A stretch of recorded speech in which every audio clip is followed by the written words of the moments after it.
If you are experiencing technical difficulty while watching this program, please contact Comcast Cable at 275-6789. Comcast will be happy to send a member of their technical support staff out to assess the problem. Thank you for your continued support of RIC TV and many local advertisers.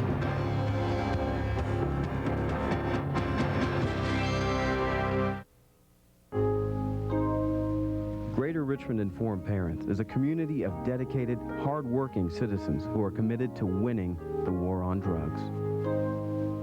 For the past 11 years, Dr. Gordon Pryor and the members of GRIP have participated in over 700 drug education and prevention programs. GRIP joined forces with Henrico County Division of Police to organize the Henrico Walk Against Drugs. The walk spanned 1.5 miles and attracted great community participation. Just say no to drugs is the message carried on this hot air balloon, owned by GRIP member Bubba Winston. This balloon has traveled to hundreds of elementary schools all over the state of Virginia. Each year, GRIP sponsors the annual production of The Haunted Crack House, hosted by Hatcher Memorial Baptist Church. Pastor Bill Young, church members, judges, nurses, doctors, police officers, and others participate in this presentation to educate the community on the dangers of substance abuse. In this next hour, you will learn what you can do to help win the war on drugs. This upcoming program, Parents, Kids, and Drugs, is a presentation of GRIP and is made possible by a grant from Owens & Minor. Good evening. I'm Gordon Pryor, and welcome to Parents, Kids, and Drugs. This is the program that is developed by GRIP, Greater Richmond Informed Parents, an organization that was actively involved in drug education, prevention, support groups in the Richmond community for about 18 years. We're here by the generosity of Owens & Minor through a grant from Owens & Minor, and we really thank them for this opportunity to talk every other Thursday night here live on RIC TV, where we talk about the nation's #1 family problem, the use of illegal drugs and the illegal use of alcohol by our children. And this just seems to be escalating. We had more young people use illegal drugs in this country last year than ever before in the history of our country. And so this is alarming. We felt 18 years ago when we got together and tried to educate ourselves that if we were successful, we would eliminate the problem, and certainly from our community, and go on and be more concerned about significant things, but that hasn't happened. And it seems like almost we've taken it for granted. It's part of everyday lifestyle. That's a shame because people are dying. This time of the year coming up, the Christmas season, a glorious time for Christians and believers, and a holy time for our Jewish friends, and it's just a very significant time. Unfortunately, tragedy seems to accompany this time of the year. We see a lot of people that overindulge in alcohol, and we see a lot of young people and a lot of older people die unnecessarily through alcohol-related vehicle accidents. So tonight we're doing what we like to do at this time of the year, and that is to try and raise an awareness of what's out there. It's, you know, sometimes you think when you're driving you have to be aware of the other person as well as do what you need to do, but you really need to be kind of alert as to who's coming towards you in an automobile. Tonight we're very fortunate to have with us Mr. Carter Hill, who is president of M.A.D.D, Mothers Against Drunk Driving. Carter, good to have you here. Thanks for having me. Well, thank you for coming, and this is a really good opportunity, and we want to really talk about what your organization does, and I'd like to really kind of kick off. And why don't you tell our audience, MAD has become a word that I think most people in this country know. You've been very, very active of all the support groups and volunteer groups around the country. You guys have been there. You're there now.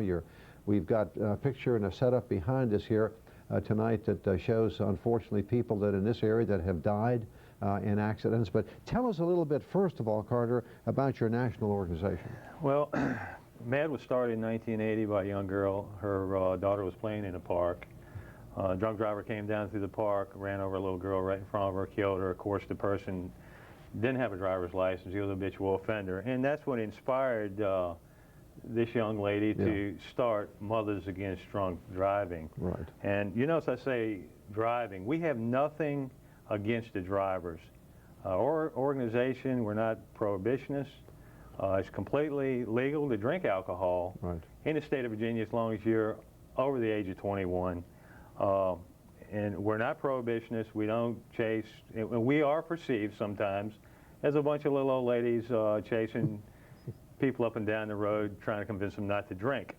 Well, you've dispelled that image right now. You're not a little old lady, That's obviously. exactly right. Obviously, I'm not. And our organization's made up of all kinds of people. We've got young people, old people, male, female, you name it, we got it. And our mission is to stop drunk driving, support the victims of this violent crime, and September 1st, 1999, we added to our mission statement to prevent underage drinking. Basically, Okay, that's good. But now, all right, all over the country, basically, Carter? we have 2.5 million members and 600 chapters nationally. That's terrific. That is terrific. This has just been one of those successful stories that's grown because there was a tragic need. Exactly. But you've got people that have stood up and been counted. And not just people, I guess, that have had tragedy in their lives, but other people also. Exactly. And, Yeah. and the thing is, you know, I say we have 600 chapters and I say we have 2.5 million members. It's not enough. We can only do the programs and get out to the schools and do events like this only with the people that we have that are willing to do it. We have a lot of victims around the Richmond area, but they are so devastated by, you know, the effect of a death that they just can't get out and do it. And I respect that. Yes. I do respect that. Yeah. Can I ask you why you got involved? My son was killed almost 5 years ago. Okay. He was 20 years old. I was fortunate enough to have a daughter, which is now 18, and you know, I just feel like that God was looking out for us because it was 7 years difference between those two, and there's a picture of him on his graduation picture, or prom, going to prom picture. We were thankful enough to have another daughter, and we've been blessed to have her, and without that, I don't know how we would have got through it. Yeah, yeah. What high school was he attending? He was from Holland Springs. Okay, yeah, well. How's the drunk driving fatalities? Do we see more and more of those, less, or what? Okay. Since M.A.D.'s inception in 1980, drunk driving, crashes, and fatalities are down 40%. However, almost 17,000 people were killed by drunk drivers last year. And we are just getting into statistics.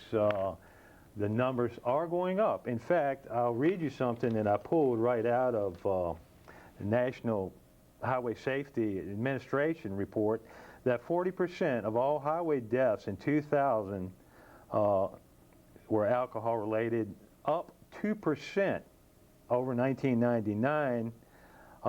Only twice since 1986 has the total number of alcohol related highway deaths gone up and not down.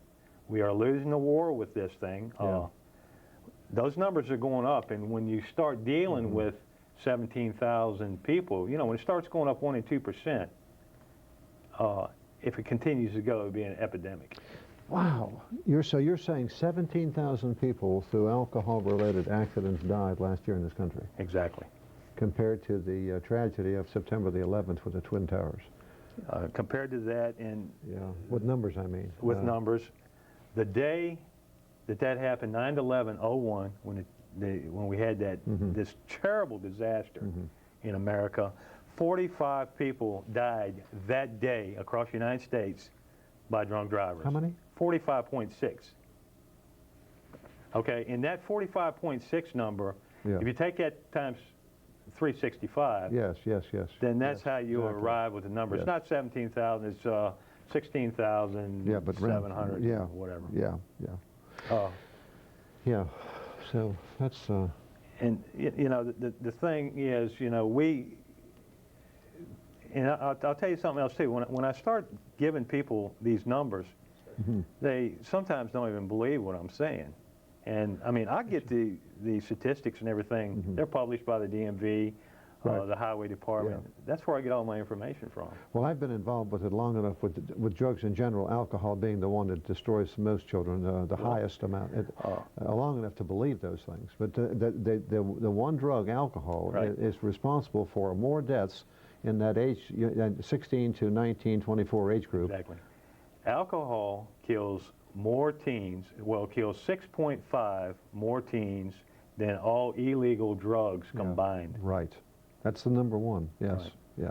And a lot of people have an attitude about using alcohol, their kids using alcohol. Right.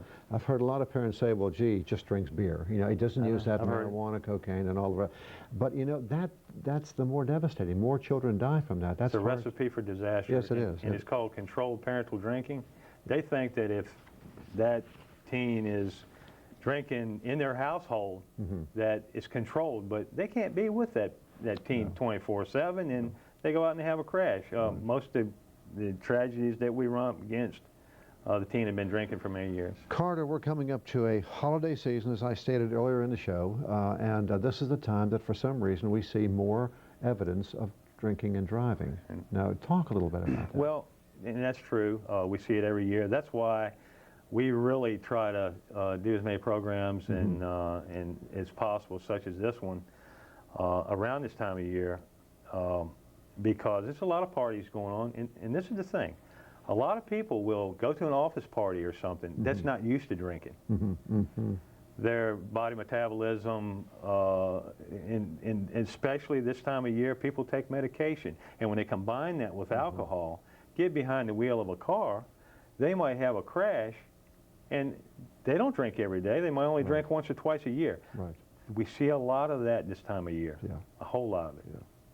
So if your employer or your supervisor says, hey, won't you have a drink?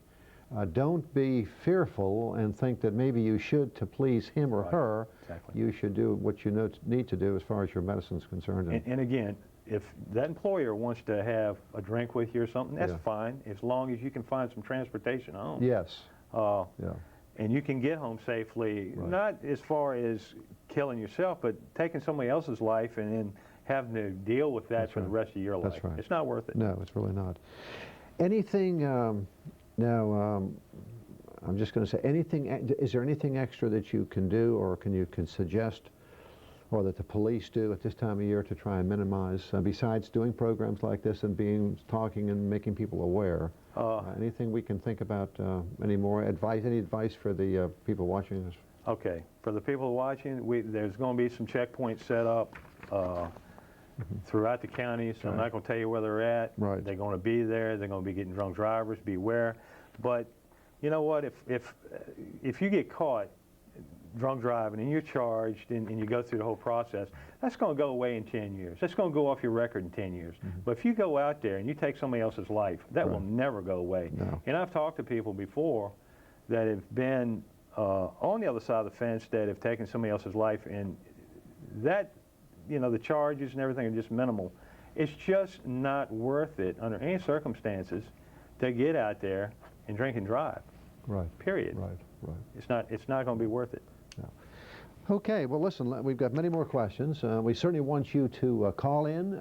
We've got some expertise here tonight with John Hill, the president of M.A.D.D, Mothers Against Drunk Driving, and we want you to call in with some questions. We're going to take a break right now and be back in 2 minutes after we hear from our sponsor.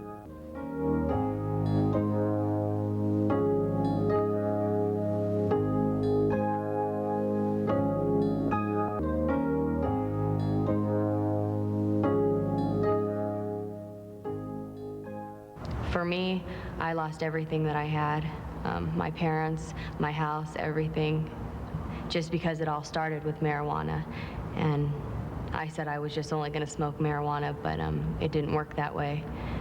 If kids think that marijuana is going to help them with their problems or help them be a part of and do things that other kids are doing, I would just say that it just makes things worse. Marijuana is not worth it. Today, people are holding on to their cars longer than ever, getting 200,000 miles, even 300,000 miles out of them. Problems are going to occur. We can help you solve them. I'm Tom Hickey, host of Your Car and What It Takes. Join me and a panel of guest experts every week as we take your calls and give you advice on how to keep your car running properly. Sponsored by the distributor of BG Products, the leader in fuel and oil additives. Friday, 7 to 8 p.m. on Rich TV. If you help somebody when they got hurt. Honesty is very important because you need to trust people. Treat people the way you want to be treated. Responsibility. Brush your teeth and make your bed and do breakfast. And I fed my dog, and I also helped my dad with the yard. The YMCA. We build more than muscles. We build strong kids, strong families, strong communities. He says, I think you're the bestest kid I've ever had, too. And they're off.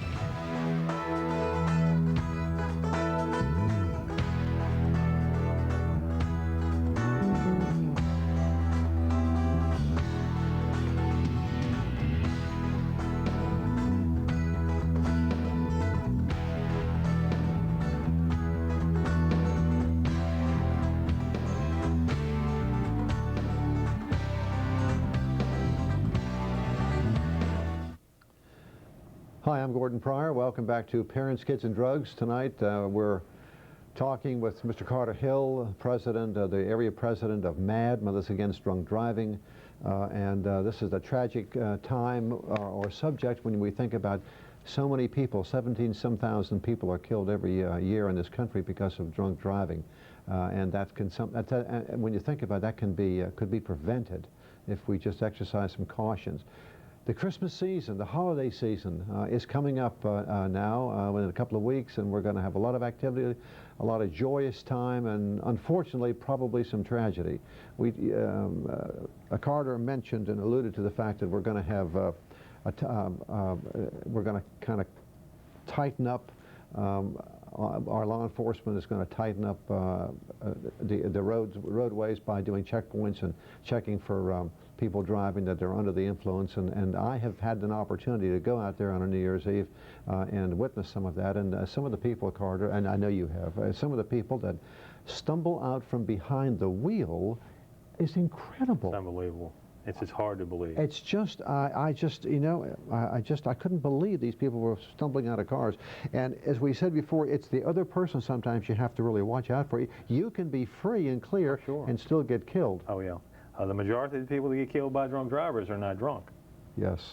They're just driving down the road, families going to the grocery store or, or various places. Right. Well, all these beautiful people behind us here, young people, babies, were obviously not drinking. The young people weren't probably not when they were, when they were killed. We're talking. You mentioned something that I really didn't think much about until you talked about it, and that is, let's go back and revisit what happens when you go to a Christmas party, it's something, and you do something different, maybe once or twice a year because of the situation, and you can be, quote, pressured into doing something. Right. Talk about that and give some of these people some opportunity, some ammunition to just say no. Let me tell you, there's two types of drunk drivers that I'm scared of. Number one, the drunk driver that continuously gets DUIs and he gets off. Every time he gets off, he gets worse. And then he usually gets the big when he takes somebody's life. And then a lot of times they continue to drive after that. Yeah. The second most scariest drunk driver is the person that don't drink any during the year, and they might do a little celebrating. They might go to a party and think that they have a ride home, and the ride leaves, and then all of a sudden they make that decision to get into their car and drive. That is the worst mistake that they could possibly make in their life, because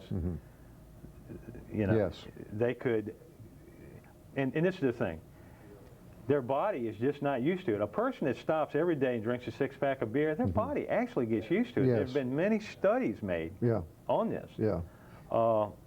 They can actually function, but they all lose their reaction time. Yes. That's what gets them every time. Yeah. When they lose their reaction time. So we're not saying, guys or girls, that if you're going to drink six-pack or drink beer, drink a six-pack every day before you drive. We're not saying that. No, we're not.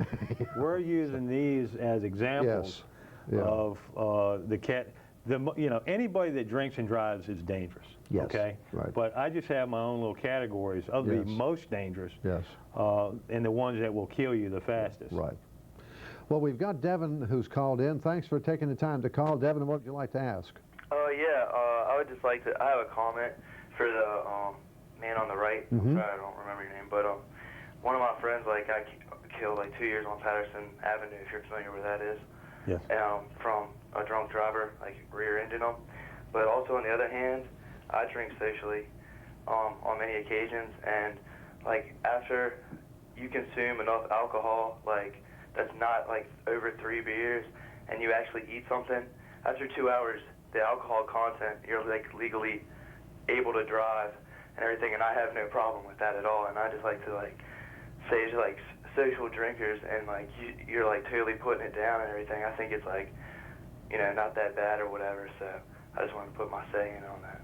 Okay, we appreciate your comment, but I'm not sure I agree with that. Okay, well, this young man is a conscientious social drinker. Okay. The statement that he just made was that after he drinks 2 or 3 beers, he might wait a couple hours or eat something.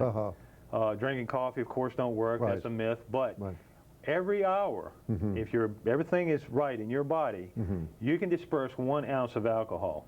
Your body will disperse 1 ounce of alcohol every hour. Okay. So if this guy drinks 3 beers, which is probably about 3 ounces of alcohol, he waits 2 hours before he drives. He's not going to be over the BAC limit. Okay. Alcohol affects people differently. Yes. Yeah. Well, if he's waiting long enough and he he said he's eating. He's more responsible. Yeah. Well, and we have people like that. Yeah. Okay. Sure we do. As long as they wait the long the period of time. Okay. Tony, thanks for calling. What would you like to say? Hello? Hello, Tony. Oh, I'm sorry. That's okay. Is the M.A.D.D organization prohibitionist? Okay. No, absolutely not. We are not against the sale of alcohol, the drinking of alcohol, by no means.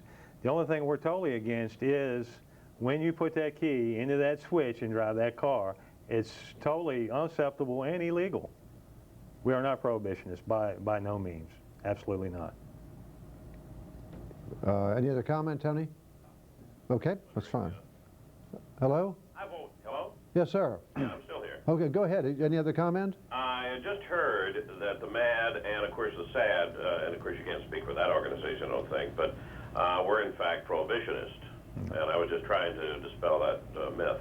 No, actually, SAD is Students Against Destructive Decisions. I don't think that they would be prohibitionists at all. Of course, they advocate not drinking before the age of 21. Right. I think that's their main theme in the schools. And you see those SAD chapters in the schools. Yes, you do. Terrific. Thank you. Okay, thanks for calling, sir. Okay, now, as far as laws are concerned, legislation, do we have adequate legislation, do you think? No. Okay. 2 years ago, we, in a lot of the other activist groups, went into the General Assembly and got the third DUI within 10 years a Class 6 felony. Last year, they got changed to where in that situation, the judge could take that under advisement on the third and possibly call it the second, and in which we lost a little ground on that because it was state mandated law that once you got a third DUI within 10 years, that was it. As far as driving? As far as driving. Okay. Any jail time automatically? Jail time, you would be charged with a Class 6 felony. Now you are a felon. Okay, yes. Okay, and that law is still in effect. The only thing is, they took the teeth out of it last year in the General Assembly by adding to that law that the judge could take each individual situation under advisement. Oh, I see. Okay. So you therefore wouldn't automatically become a felon. It wasn't state mandated. It would not automatically be a felon. Right. Now, and you got to remember that it was really a tough law to defend your client on. And a lot of and I'm not sure this is the fact, but there was a lot of talk that the defense attorneys were having some problems defending their clients because it was just pretty much clear cut. But I mean, come on, after getting 3 DUIs in 10 years, somebody ain't getting it. That's right. Period. That's right. So Yeah. it comes a time when somebody has to do something about it. Yeah. And it was a good law. Yeah. And we're back in the General Assembly this year trying to put some teeth back into that and try to, do some other things also. Speaking of teeth, right? If before they changed it, if I had, as a dentist, gotten my third DUI, I would have automatically lost my dental license to practice. Well, and that's the way it goes. Okay. And I think that's fair. All pilots. If you're a pilot and you get a DUI, you lose your pilot's license, and you can thank George Bush Sr. for that. That's right. He got that through. It makes all of us a little safer, though, getting on an airplane, knowing that random testing for all pilots happens. Yes. And we have problems. People have problems with alcohol and drug abuse in all sectors of life. We have them in ours, and the physicians and pharmacists and the healthcare professionals and the aviators and truck drivers. Sure. And, So I think the laws are good. I'm a pilot myself, and I say the law's good. If they catch me drunk driving, take my pilot's license. Yeah, that's right. This is where, unfortunately, when you start drinking or you start using or abusing drugs, you just don't know whether you can stop when you want to. You don't know whether you are addictive by nature, by predisposition, and you can have family members that one child can have a problem and the other children in the family, same parents, don't have the problem. And so sure, I can take a drink, but one drink can lead to many. Whereas maybe you can just take 1 or 2 drinks, as that young man demonstrated, who said that. And I do believe people can do that, but I think that in my experience, people are more susceptible to addiction than other people. Exactly. And you have a person that can take a drink and walk away from it, and then you got the other guy that will drink everything that he can buy. That's right. Doesn't necessarily want to, but can't stop. It's a disease like diabetes or something else with some people, not all people. That's right. That's right. So therefore, we seem to make steps forward, but we're not necessarily legislate. It's a hard thing to legislate to some of these things, but anyway, the laws maybe could be a little bit tougher. Do you have any body within your, any group or division within M.A.D. that looks at laws and works on legislation? Yes. You do? Yes, we have our state office, which is located here in Richmond, will be in the General Assembly. What happens is all the chapters in the state of Virginia propose different law changes, and then they go into a committee, and then they decide, because you don't go into General Assembly and try to get 15 laws passed. You're not going to do it. You might be able to get one go through. Yes, I know. And we will concentrate. That's a slow process. It's a slow process. They are slow people, but it works. I get it does eventually. We've got Jane on the line, but we're going to hold. Jane, just give us 2 minutes. We're going to go to a break. We have to take that now. We'll be right back to you when we come back.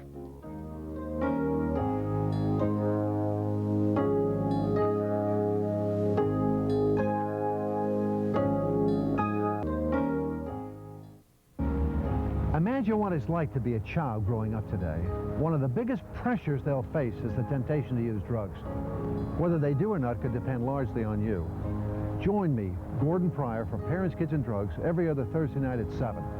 We'll educate you on what's happening in our community, what signs to look out for, and how you can talk to your kids.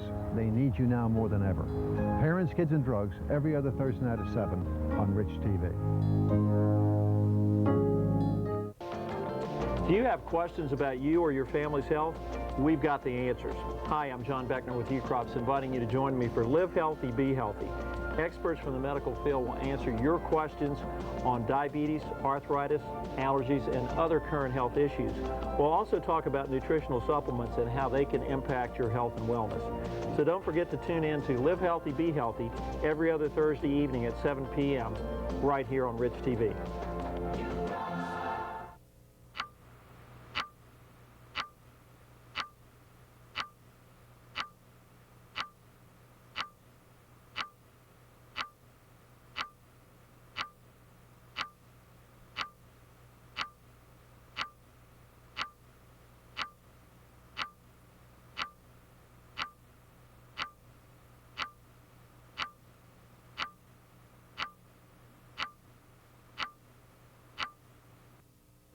Freeze!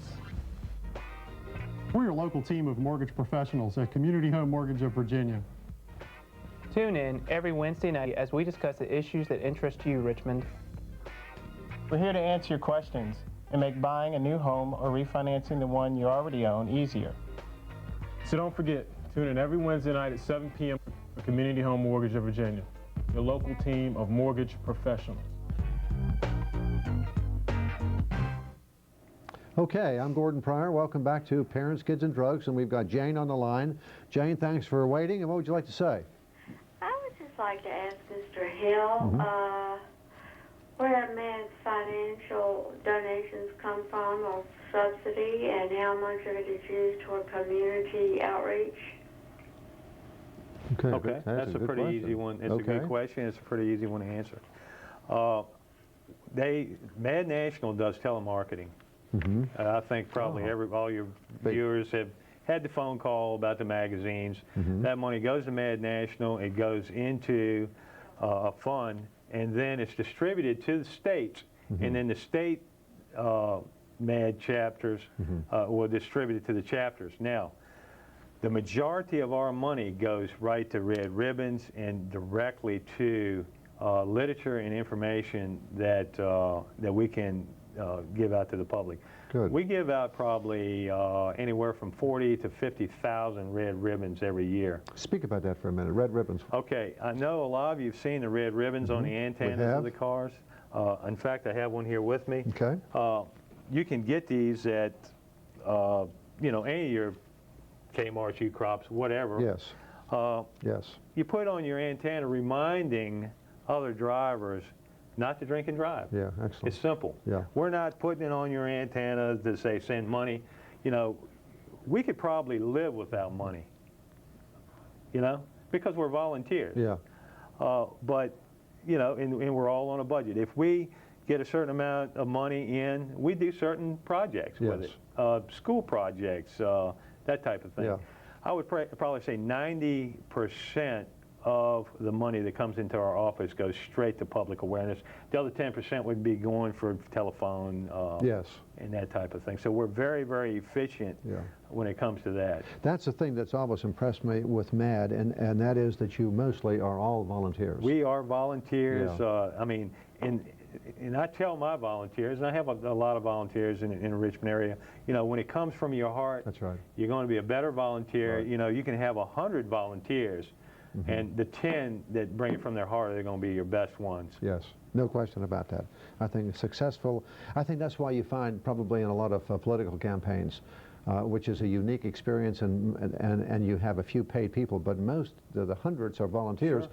And it's a very effective way to. That's right. They do. They really do. So that's good. Well, Jane, that's a good question, and we appreciate you calling in. So that again, I think is very important to make sure we get out. We do need, if somebody wants to make a contribution to M.A.D., how's the best way to do it? The best thing to do is call our telephone number, 278-9063. Okay. We can send out an information package to you that tells you a little more about us, about our finances, and about what we're doing in the Richmond area.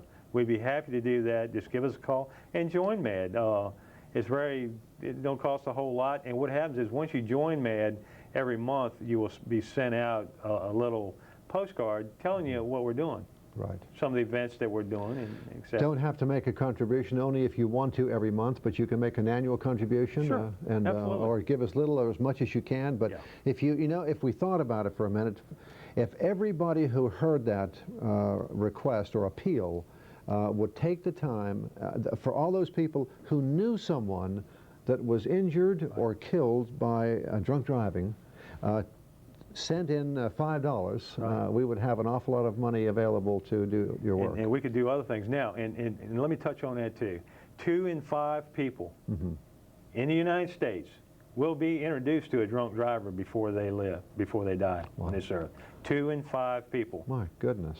And that's, I'm not making that up. That is a statistic that. So it may be somebody in your family, but it'll be someone that you will be affected directly by a drunk driver. 2 in 5 people before you die. That's incredible. You know, that number is out there right now. A lot of people, even watching your show, have been already introduced to a drunk driver. Yeah. You know, when we first got involved with this, we heard so many words and saw so many things that from the police officers that helped us, the narcotics officers, and we learned terminologies and, as I say, words we'd never heard of before. One of the words that I heard was dysfunctional family, because of the use of either too much alcohol or other drugs. Sure. And since that time, I've really looked at that and looked at families, and I don't think I've ever found a functional family after I heard the definition of a dysfunctional family. Well, someone somewhere knows in a family that someone is abusing either alcohol and or another drug, and it's just so widespread. These are things, however, that we can work against and try and get rid of, and you know, we can start in our own family. We can't conquer the world, but if we can take care of our own family.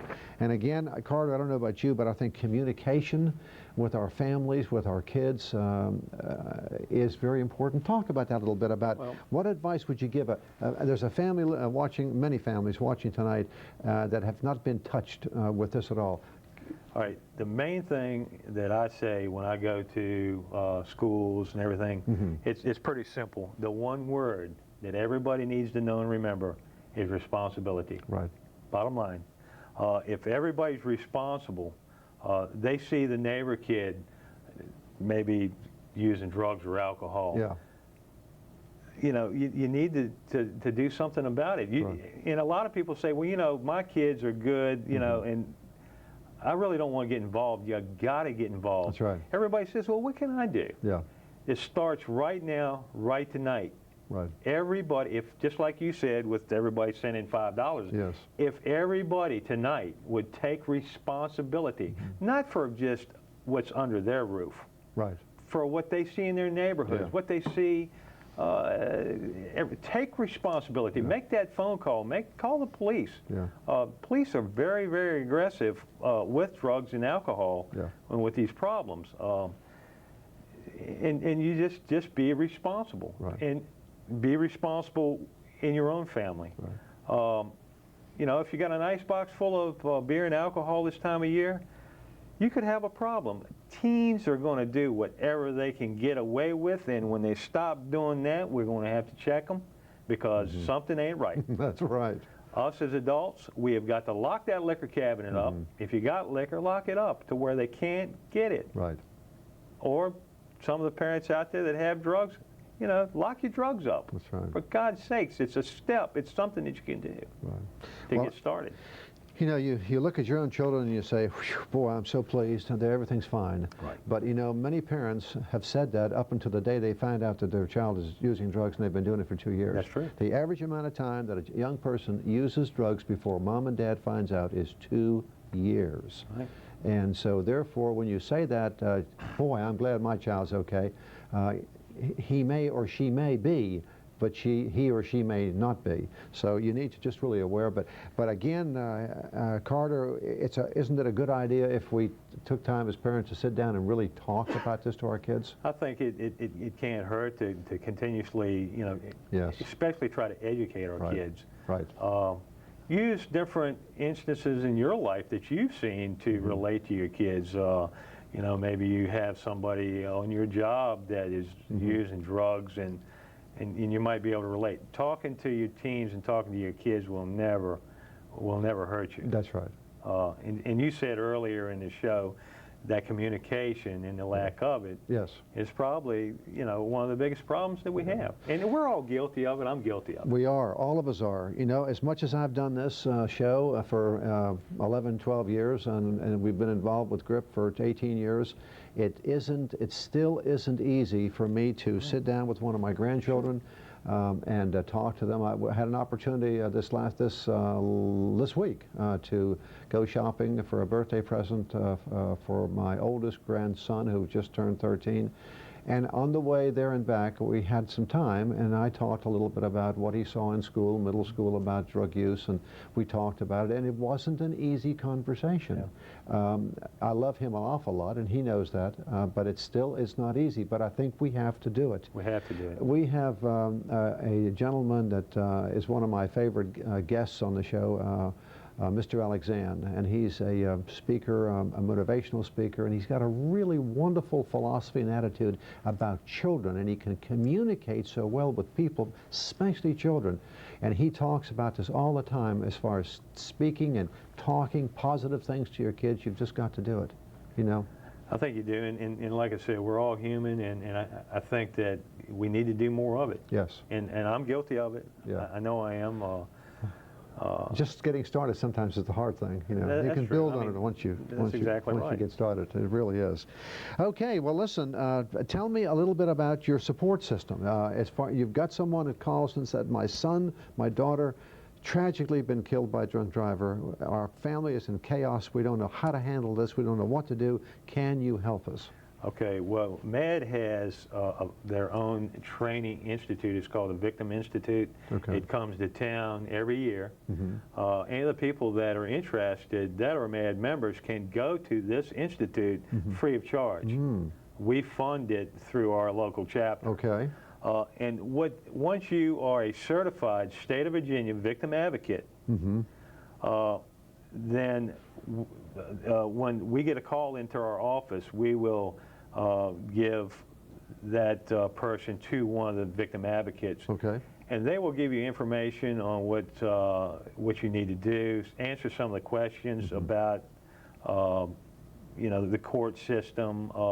We don't know everything. A lot of things we have to find out, and we get back with them.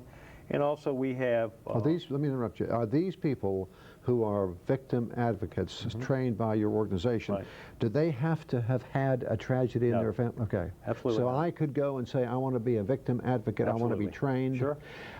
Do these people also have the ability to one-on-one or one-on family talk and hear the concerns and the tragedy and just the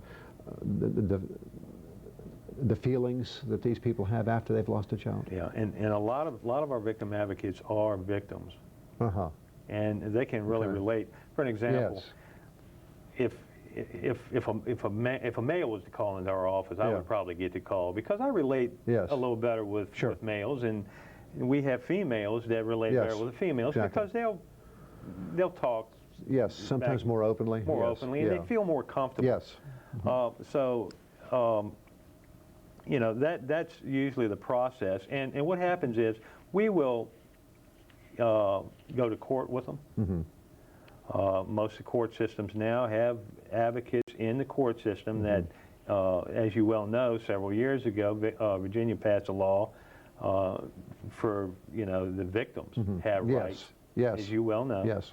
And that's part of it. They installed these advocates into the courtrooms. For an example, if somebody gets even murdered, this person will come up and try to help them through the process because the offender is going to have a public offender or his attorney helping him through the process, and so many times the victims were the ones that got victimized again. Yes. So that's probably a great thing that's happened for the victims. And then we have support groups too. Okay. And these people that are tragically just lost a member of the family, a child maybe, they can go to a support group. They can come to us, and we have a support group once a month. Okay. But in the last few years, I've seen that a lot of people are getting support from their churches. Sure. Well, that's good. Which is great. Sure it is. Which is and we're finding that, and you know, I'm saying to myself, if that works for them, then you know that's great. Yeah. Because you know we are a victim support you know group. Well, that's what we're all about. You've got to have very strong feelings, whether they're correct or not. When you've lost a child, especially strong negative feelings against the person that was responsible for your child's death. How do you cope with these feelings? I would think you would ask yourself the question, is it natural or unnatural for me to feel the way I'm feeling? And sometimes you beat yourself up on the negative thoughts you have, but if you can talk it out with someone else that's been down that road, it's got to be helpful. That's true. Let me challenge, we're going to take a break in a minute. Let me challenge anybody out there tonight who has lost a child or lost a family member tragically through drunk driving to give us a call and share anything that you want to share with us tonight. I hope you'll do that. We'll take a break right now and be back in 2 minutes after we hear from our sponsor.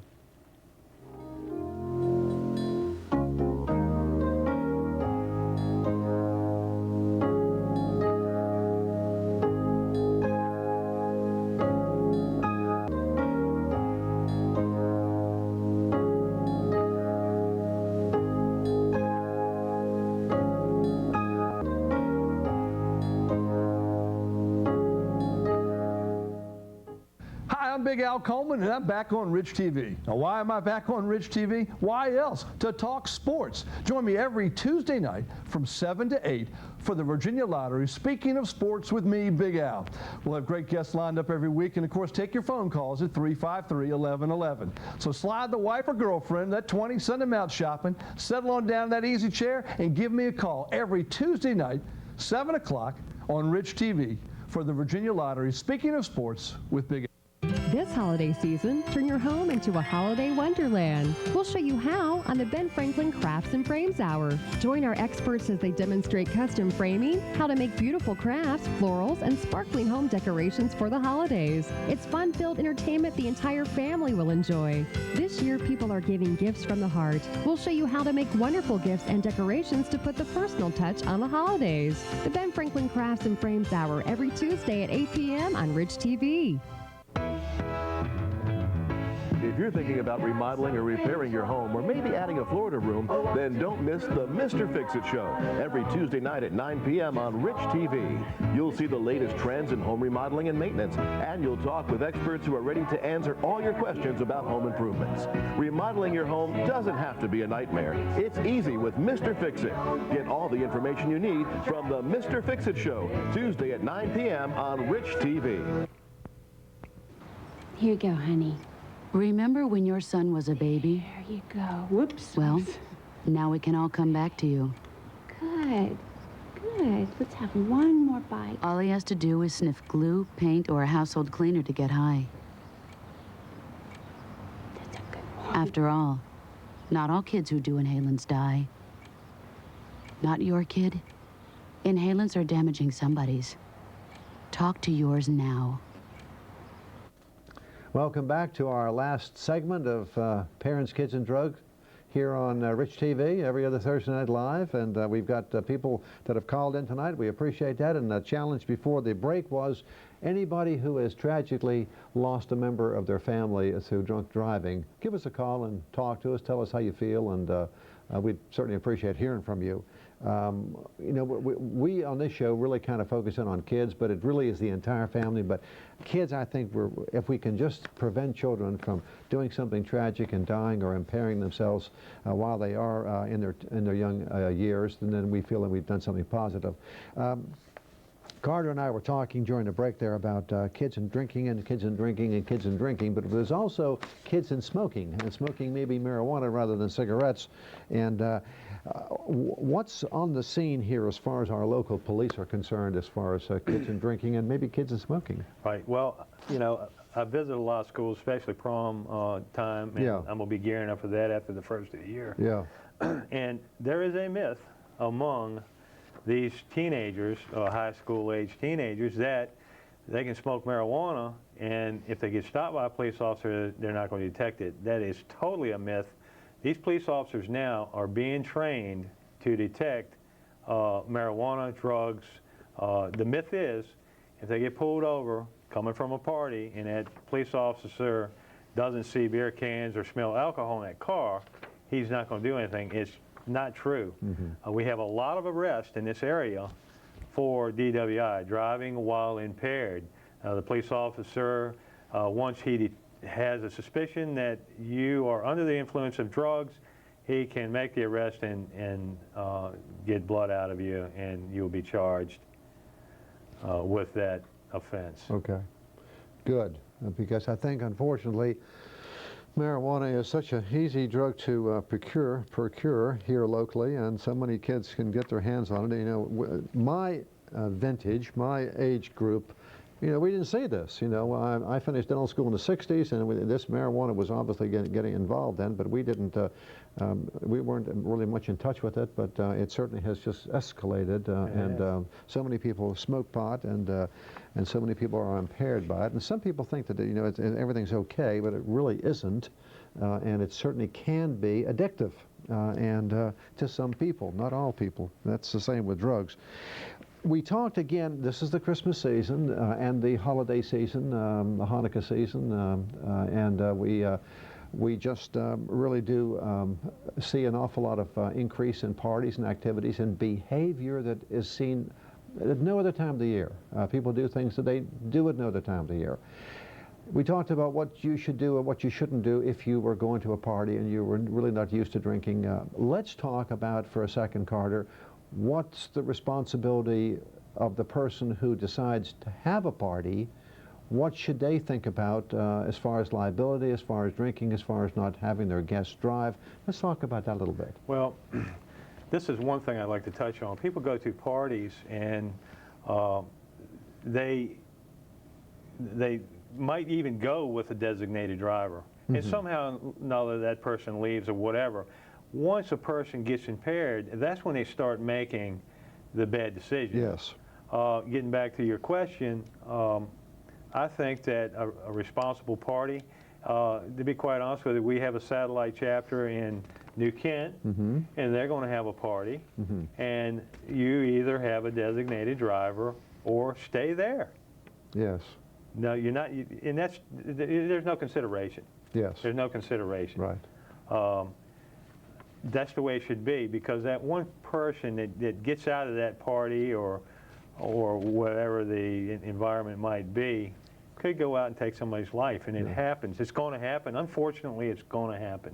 Last year we lost 1,500 people between Thanksgiving and New Year's Day nationally. It's going to happen. Yeah.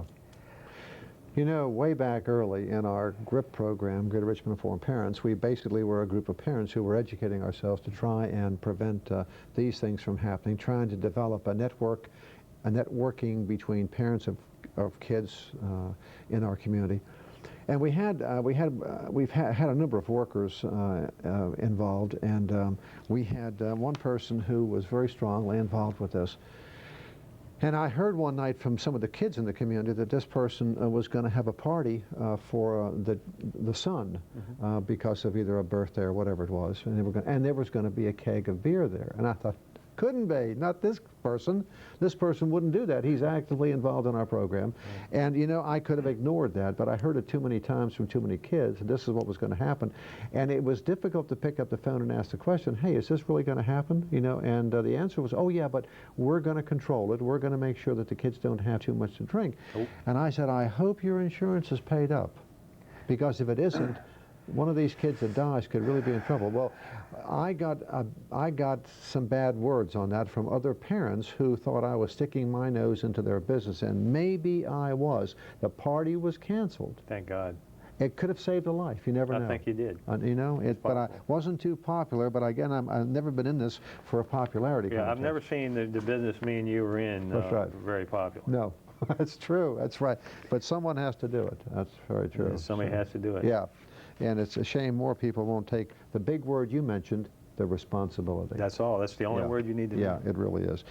Okay, now, in the community here, let's go back again. This is a tremendous organization, and it's tremendous because the people are in it are like Carter Hill, who really care. Some of the people, unfortunately, like Carter Hill, have lost a loved one, a child, because of drunk driving. Others haven't that are in it and do a wonderful job. But the success in M.A.D. is there because we see success because most of them are volunteers. They do it because they believe it, not because of what they're being paid, although there has to be some paid staff. But it's a minimum here, and those paid staff are probably grossly overworked, but they do it knowingly, and they do it because they believe. My question is, if I want to join M.A.D., and I'm speaking for the audience now, if I want to join M.A.D., how can I be a help to you, Carter, and your group? What we do, and that is a good question, I think that everybody has their own niche. Mm-hmm. A lot of people don't want to speak. We need speakers. We do an ASAP program that once you get caught in Richmond for drunk driving, you go through the ASAP program, and one part of the program is where victims from drunk driving crashes will talk to the audience. Oh, okay. We need speakers there. We need speakers to go to school. The more volunteers we have, the more things we can do. Yes. We have tables that we set up. People call us all the time, want us to put up this display, Yes. and Yeah. we put this display up, and we have red ribbons and different information, and we answer questions at that time. And the actual answer to your question is, you can be highly involved. We have people that only do a few things a year, which is fine, which is great. We have people that want to gear up for the General Assembly. Whatever your niche is, whatever you feel that you can be and give the most to is. And if you don't have, if these people, we people, don't have something specific we want to give, let's still give you a call, and you can suggest areas where you have needs. We have a little questionnaire that you fill out. Yes. And it says, what would you be interested in doing, you know? And people might check, well, let's set up a table or whatever. Well, Carter, this has been a fast hour, and I really appreciate the opportunity to meet you and hear about your organization. We want to have you back. Thank you for calling in tonight, and God bless you all, and we'll see you in 2 weeks with another live show.